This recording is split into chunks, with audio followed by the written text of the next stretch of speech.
Hi hello welcome to our channel.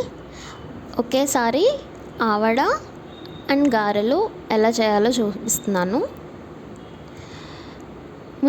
ముందు రోజు night ఇలా నానబెట్టుకోండి. ఒక గ్లాస్ మినపగుళ్ళు వేసుకుని అందులో పావు గ్లాస్ మినపప్పు యాడ్ చేసుకుని నానబెట్టుకోండి. ఓవర్ నైట్ సోక్ చేయడం వల్ల బాగా ఉంటుంది పిండి ఉబిరి అవుతూ.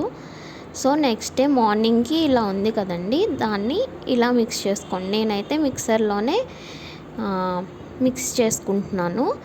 సో ఈ కన్సిస్టెన్సీలో పిండిని ఇలా గ్రైండ్ చేసుకుని ఒక బౌల్లోకి అయితే తీసుకుని హాఫ్ స్పూన్ జీలకర్ర, హాఫ్ స్పూన్ సాల్ట్ వేసుకుని బాగా మిక్స్ చేసుకోండి. మిక్స్ చేసుకున్నాక ఆయిల్ హీట్ అయ్యాక ముందుగా ఒకసారి చెక్ చేసుకోండి. సో ఇది పైకి తేలింది కదా, ఫ్లోట్ అయితే ఓకే అనమాట. సో అన్నీ ఇలా గారెల్లా ట్రాన్స్ఫర్ చేసేసుకుని మీడియం ఫ్లేమ్లోనే పెట్టుకోండి. సో అన్నీ ఇలా వేసుకుని బాగా వేయించుకోండి, అటు ఇటు తిప్పుకుంటూ.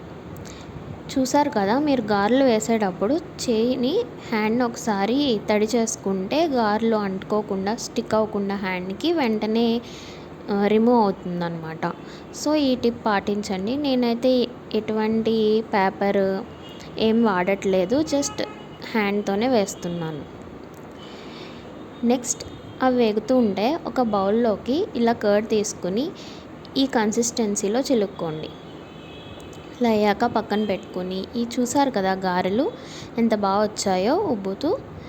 ఏం యాడ్ చేయని అవసరం లేదండి, జస్ట్ ఆ పిండితోనే వేసేయచ్చు. సో ఒక ప్యాన్ తీసుకుని ఆయిల్ వేసుకుని జింజర్ ప్లస్ గ్రీన్ చిల్లీస్ ఇలా కట్ చేసుకుని వేసి ఒకసారి ఫ్రై చేసి పక్కకు పెట్టుకోండి. పక్కకు పెట్టుకున్నాక సేమ్ ప్యాన్లో సేమ్ ఆయిల్లోనే కొద్దిగా జీలకర్ర, కొద్దిగా ఆవాలు, గ్రీన్ చిల్లీ, రెడ్ చిల్లీ, కరివేపాకు వేసుకుని అది కూడా పక్కన పెట్టుకోండి. ముందుగా మనం అల్లం పచ్చిమిర్చి ఉంది కదండి, అది ఇలా పేస్ట్ చేసుకుని ఒక స్పూన్ అయితే ఈ పెరుగులో వేసి తగినంత సాల్ట్ వేసి బాగా మిక్స్ చేసుకుని ఈ తాలింపు కూడా ఇందులో వేసుకుని బాగా మిక్స్ చేసుకోండి. మిక్స్ చేసుకున్నాక ఒక బౌల్లో వాటర్ అయితే తీసుకుని ముందుగా మనం ఫ్రై చేసుకున్న గారెలు ఉన్నాయి కదా, అవైతే ఇందులో వేసి ఒకసారి అలా డిప్ చేసి ఒక 2 to 3 minutes అలా వదిలేయండి. చూసారు కదా, అలా వదిలేసాక ఇలా కొంచెం వైట్గా అవుతూ ఇంకొంచెం ఉబ్బినట్టు అవుతుంది. అలాంటప్పుడు అవన్నీ మనం మిక్స్ చేసుకున్న కర్డ్లో వేసుకుని ఒకసారి అటు ఇటు కలుపుకొని ఇలా క్యారెట్ గ్రేట్ చేసుకుని దాని మీద కొత్తిమీర వేసుకుని సర్వ్ చేసుకోండి. అంతే, చాలా ఈజీగా చేసుకోవచ్చు. ఎట్ ఏ టైం 2 వెరైటీలు చేసుకోవచ్చు.